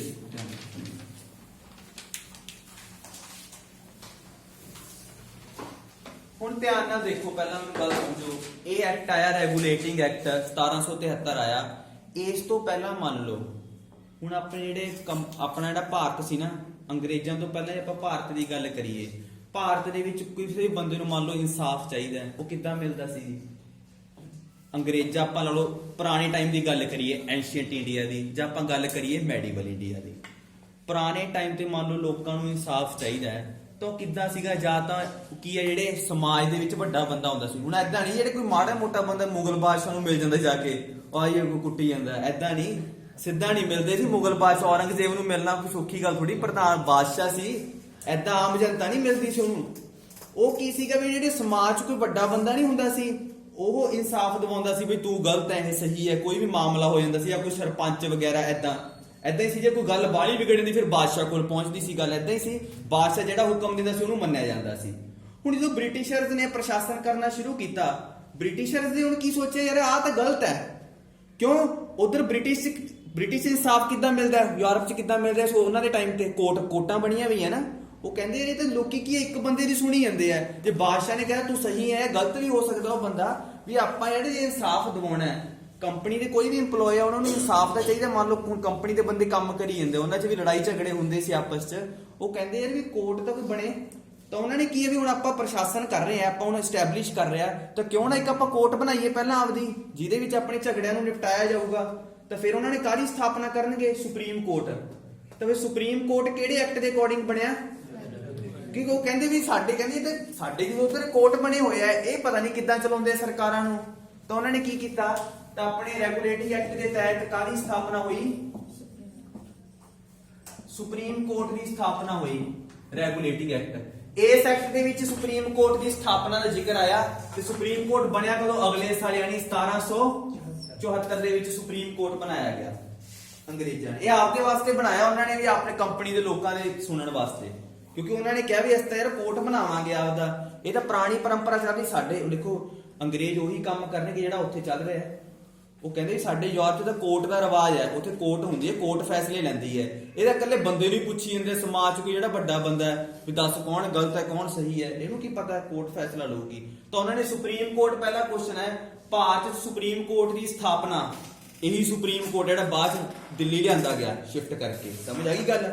ਤਾਂ ਭਾਰਤ 'ਚ ਸੁਪਰੀਮ ਕੋਰਟ ਦੀ ਸਥਾਪਨਾ ਕਿਹੜੇ ਐਕਟ ਦੇ ਅਕੋਰਡਿੰਗ ਹੋਈ, ਤਾਂ ਇਸ ਐਕਟ ਦੇ ਅਕੋਰਡਿੰਗ ਸੁਪਰੀਮ ਕੋਰਟ ਦੀ ਸਥਾਪਨਾ ਹੋਈ। ਤੇ ਬਣਿਆ ਕਦੋਂ, ਅਗਲੇ ਸਾਲ। ਤੇ ਸੁਪਰੀਮ ਕੋਰਟ ਬਣਿਆ 1774 'ਚ, ਕਿਹੜੇ ਐਕਟ ਦੇ ਅਕੋਰਡਿੰਗ ਬਣਿਆ, ਠੀਕ ਹੈ। ਹੁਣ ਕਿੱਥੇ ਬਣਾਇਆ ਗਿਆ, ਬੰਗਾਲ ਦੇ ਵਿੱਚ, ਕਿੱਥੇ, ਫੋਰਟ ਵਿਲੀਅਮ, ਕਲਕੱਤਾ ਉੱਥੇ, ਠੀਕ ਹੈ। ਫੋਰਟ ਵਿਲੀਅਮ ਯਾਨੀ ਕਿੱਥੇ ਬਣਿਆ ਸੁਪਰੀਮ ਕੋਰਟ, ਕਲਕੱਤਾ। ਤਾਂ ਕਲਕੱਤਾ 'ਚ ਸੁਪਰੀਮ ਕੋਰਟ ਦੀ ਸਥਾਪਨਾ ਕੀਤੀ ਗਈ ਰੈਗੂਲੇਟਿੰਗ ਐਕਟ ਦੇ ਤਹਿਤ 1774 'ਚ, ਠੀਕ ਹੈ। ਤਾਂ ਇਹ ਜਿਹੜੇ ਕੋਰਟ ਹੈ ਸੁਣ ਲਓ, ਇਹ ਕੋਰਟ ਇੰਡੀਅਨਸ ਲੋਕਾਂ ਲਈ ਨਹੀਂ ਸੀ, ਜਿਹੜੇ ਕੰਪਨੀ ਹੈ। ਤੁਹਾਨੂੰ ਮੈਂ ਦੱਸ ਰਿਹਾ ਨਾ, ਕੰਪਨੀ ਵਾਸਤੇ ਲੈ ਕੇ ਆ ਰਹੀ ਹੈ ਗਵਰਨਮੈਂਟ ਐਕਟ। ਤੇ ਕੰਪਨੀ ਅੱਗੇ ਜਿਹੜੇ ਉਹ ਬਣਾਉਣਗੇ ਇੰਡੀਆ ਵਾਸਤੇ, ਠੀਕ ਹੈ ਨਾ। ਕਿਉਂਕਿ ਉਹਨਾਂ ਨੇ ਕੰਮ ਕੀ ਹੈ ਵੀ ਗਵਰਨਮੈਂਟ ਦਾ ਕੰਮ ਸੀ, ਹੁਣ ਕੰਪਨੀ ਤੇ ਨਿਗਰਾਨੀ ਸਾਡੀ ਹੋਊਗੀ। ਕੰਪਨੀ ਦੇ ਲੋਕਾਂ ਲਈ ਅਸੀਂ ਕਾਨੂੰਨ ਬਣਾਵਾਂਗੇ, ਗਾਂ ਕੰਪਨੀ ਇੰਡੀਆ ਦੇ ਲੋਕਾਂ ਲਈ ਬਣਾਊਗੀ। ਤਾਂ ਫਿਰ ਇਨਡਾਇਰੈਕਟ ਰੂਲ ਹੋ ਗਿਆ, ਠੀਕ ਹੈ। ਤਾਂ ਹੁਣ ਜਿਹੜਾ ਸੁਪਰੀਮ ਕੋਰਟ ਬਣਿਆ ਇਹਦਾ ਹੁਣ ਕੀ ਹੋਊਗਾ ਪਹਿਲਾ ਮੁੱਖ ਜੱਜ ਜਿਹਨੂੰ ਆਪਾਂ ਕੀ ਬੋਲਦੇ ਆਂ ਚੀਫ ਜਸਟਿਸ। ਤਾਂ ਪਹਿਲਾ ਚੀਫ ਜਸਟਿਸ ਕੌਣ ਸੀ ਸੁਪਰੀਮ ਕੋਰਟ ਦਾ? ਉਹਦਾ ਨਾਮ ਸੀ ਐਲੀਜ਼ਾ ਇੰਫੇ। ਸੁਣਿਆ ਨਾਮ? ਐਲੀਜ਼ਾ ਇੰਫੇ ਕੌਣ ਸੀ? ਉਹਦੀ ਮੁੱਖ ਜੱਜ ਸੀਗਾ ਸੁਪਰੀਮ ਕੋਰਟ ਦਾ ਬੰਦਾ ਸੀ ਇਹ Elijah Impey. First chief justice of supreme court in 1774। ਠੀਕ ਹੈ ਨਾ, ਗੱਲ ਸਮਝ ਆ ਗਈ ਉੱਥੇ ਜੀ? ਜੇ ਆਪਾਂ ਗੱਲ ਕਰੀ ਦੇਖੋ ਤਾਂ 1774 ਤਾਂ ਹੁਣ ਸੁਪਰੀਮ ਕੋਰਟ 'ਚ ਟੋਟਲ ਕਿੰਨੇ ਜੱਜ ਸੀਗੇ ਇਸ ਟਾਈਮ? 4 ਮਤਲਬ 3 ਪਲੱਸ ਆਪਾਂ ਉਹਦੇ ਅੱਜ ਸੁਪਰੀਮ ਕੋਰਟ ਦੀ ਗੱਲ ਕਰੀਏ, ਆਪਣਾ ਸੁਪਰੀਮ ਕੋਰਟ ਅੱਜ ਕਿੱਥੇ ਹੈ?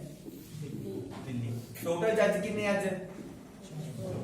34 ਹੈ ਜੀ। 33 ਪਲੱਸ 1 ਕਿਹੜਾ ਮੁੱਖ ਜੱਜ ਅੱਜ ਪਤਾ ਹੈ? ਐਸੇ ਬੋਗੜੇ। ਠੀਕ ਹੈ ਜੀ।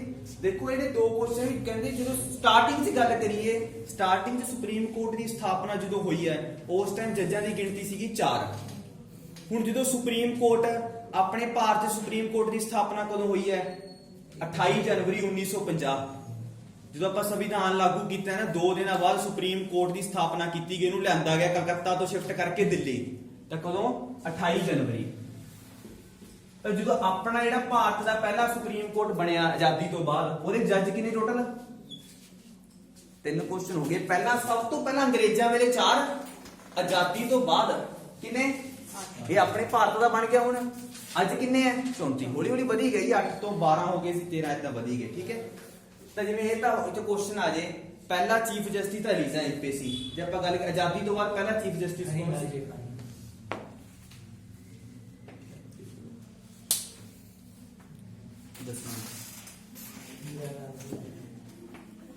तो दसियो मैनू कोई पक्का है कि श्योर है?